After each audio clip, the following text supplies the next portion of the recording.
एक बार देवताओं में चर्चा हो रही थी। चर्चा का विषय था मनुष्य की हर मनोकामना को पूरा करने वाली गुप्त चमत्कारी शक्तियों को कहाँ छिपाया जाए। सभी देवताओं में इस पर बहुत वाद विवाद हुआ। एक देवता ने अपना मत रखा और कहा कि इसे हम एक जंगल की गुफा में रख देते हैं। दूसरे देवता ने उसे टोकते हुए कहा, नहीं नहीं, हम इसे पर्वत की चोटी में छिपा देंगे। उस देवता की बात ठीक हुई भी नहीं हुई कि कोई कहने लगा कि ना हम इसे कहीं गुफा में छुपाएंगे, ना पर्वत की चोटी पर, हम इसे समुद्र की गहराई में छुपा देते हैं। यही स्थान इसके लिए सबसे उपयुक्त है। सबकी राय खत्म हो जाने के बाद एक बुद्धिमान देवता ने कहा, क्यों ना हम इसे मानव की चमत्कारी शक्तियों को मानव और मन की गहराइयों में छिपा दें, क्योंकि बचपन से ही उसका मन इधर उधर दौड़ता रहता है। मनुष्य कभी कल्पना भी नहीं कर सकेगा कि ऐसी अद्भुत और विलक्षण शक्तियां उसके भीतर छुपी हो सकती हैं और वह इन्हें बाहर जगत में खोजता रहेगा। अंततः इस बहुमूल्य शक्ति को हम अपने मन की निचली तह में छिपा देंगे। बाकी सभी देवता भी इस प्रस्ताव पर सहमत हो गए। ऐसा ही किया गया। मनुष्य के भीतर ही चमत्कारी शक्तियों का भंडार छुपा दिया गया। इसलिए कहा जाता है कि मानव भवन में अद्भुत शक्तियां निहित है। दोस्तों, इस कहानी का सार यह है कि मानव के मन असीम ऊर्जा का कोष है। इंसान को जो भी चाहे वो हासिल कर सकता है। मनुष्य के लिए कभी भी असाध्य नहीं है। लेकिन बहुत बड़े दुख की बात है, उसे स्वयं ही विश्वास नहीं होता कि उसके भीतर इतनी शक्तियां विद्यमान हैं। उसके अंदर ही शक्तियों को पहचानिए। उन्हें पर्वत, गुफा, समुद्र में मत ढूंढिए, बल्कि अपने अंदर खोजिए। अपनी शक्तियों को निखारिए। हथेलियों से अपनी आंखों को ढाक कर अंधकार होने का शिकायत मत कीजिए। आंखें खोलिए, अपने भीतर झांकिए और अपनी अपार शक्तियों का प्रयोग कर अपना हर एक सपना पूरा कर लीजिए। मोहित 8th क्लास में का छात्र है। वह बहुत आज्ञाकारी है, हमेशा औरों की मदद के लिए तैयार रहता है। वह शहर के एक साधारण मोहल्ले में रहता है, जहां बिजली के खंभे तो लगे थे, पर उन पर लगी लाइट सालों से खराब थी और बार बार कंप्लेंट करने पर भी उन्हें कोई ठीक नहीं करता था। मोहित अक्सर सड़क पर आने जाने वाले लोगों को अंधेरे के कारण परेशान होते देखता था। उसके दिल में आता था कि वह कैसे इस समस्या को दूर करे। इसके लिए वो जब अपने माता पिता या पड़ोसियों से कहता तो सब इसे सरकार और प्रशासन की लापरवाही कहकर टाल देते। ऐसे ही कुछ महीने बीत गए। एक दिन मोहित कहीं से एक लंबा सा बांस और बिजली का तार लेकर अपने कुछ दोस्तों की मदद से अपने घर के सामने गाड़ कर उसमें एक बल्ब लगाने लगा। आसपास के लोगों ने देखा तो पूछा, अरे तुम ये क्या कर रहे हो? मैं अपने घर के सामने एक बल्ब जलाने का प्रयास कर रहा हूँ। मोहित बोला, अरे इससे क्या होगा? अगर तुम एक बल्ब लगा भी लोगे तो पूरे मोहल्ले में प्रकाश थोड़े ही फैल जाएगा। आने जाने वाले लोगों को तब भी तो परेशानी उठानी ही पड़ेगी। पड़ोसियों ने सवाल उठाया।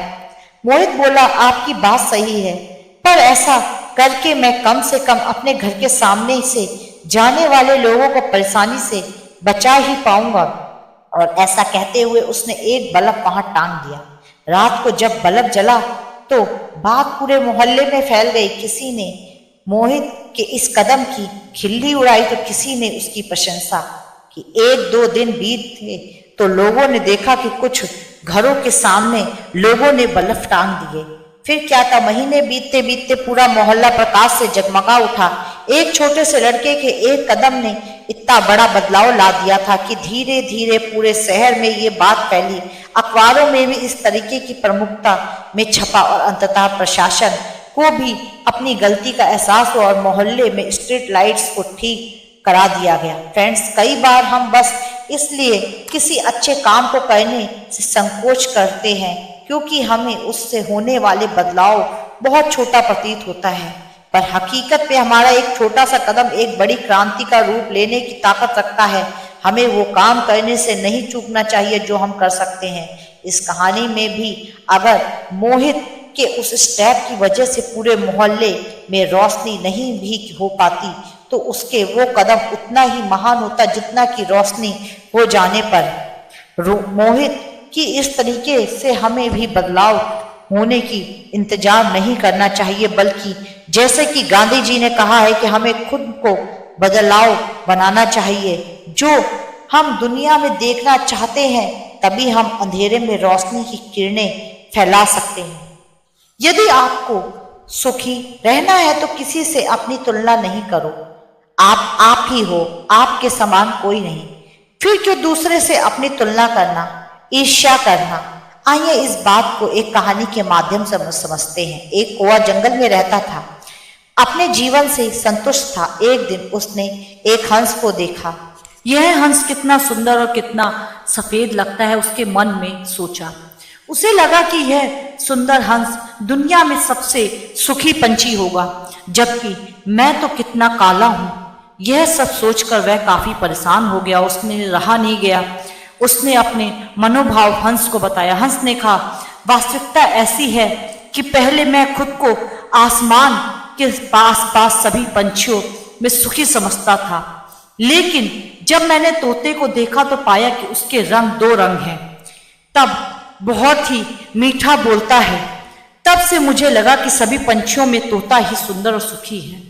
अब कौवा तोते के पास गया। तोते ने कहा, मैं सुखी जिंदगी जी रहा था, लेकिन जब मैंने मोर को देखा तो मुझे लगा कि मुझ में तो 2 रंग है, परंतु तोता तो विविध रंगी है।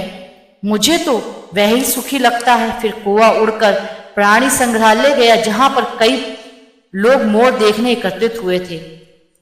जब सब लोग चले गए तो कौवा उसके पास जाकर बोला, मित्र, तुम तो अति सुंदर हो।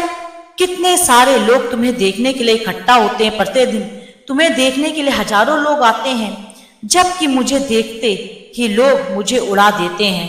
मुझे लगता है कि अपने इस ग्रह पर तुम ही सबसे पंछियों में सबसे सुखी हो। मोर ने गहरी सांस लेते हुए कहा, मैं हमेशा सोचता था कि इस पृथ्वी पर अति सुंदर हूं, मैं ही अति सुखी हूं, परंतु मेरे सौंदर्य के कारण ही यह पिंजरे में बंद हूं। मैंने सारे प्राणियों में गौर से देखे तो मैं समझता हूं कि कौवा ही ऐसा पंछी है जिसे पिंजरे में बंद नहीं किया जाता। मुझे तो लगता है कि काश मैं भी तुम्हारी तरह एक कौवा होता तो स्वतंत्रता से सभी जगह पे घूमता उड़ता सुखी रहता। मित्रों, यही तो हमारी समस्या है। हम अनावश्यक ही दूसरों से अपनी तुलना किया करते हैं और दुखी उदास बनते हैं। हम कभी हमें जो मिला होता है उसकी कदर नहीं करते। इसी के कारण दुख के विषम चक्र में फंसे रहते हैं। प्रत्येक दिन को भगवान की भेंट समझकर आनंद से जीना चाहिए। सुखी होना तो सब चाहते हैं, लेकिन सुखी रहने के लिए सुख की चाबी हाथ में पकड़नी होती है। दूसरों से तुलना करना छोड़ना होता है, क्योंकि तुलना करना दुख को न्योता देने के समान है।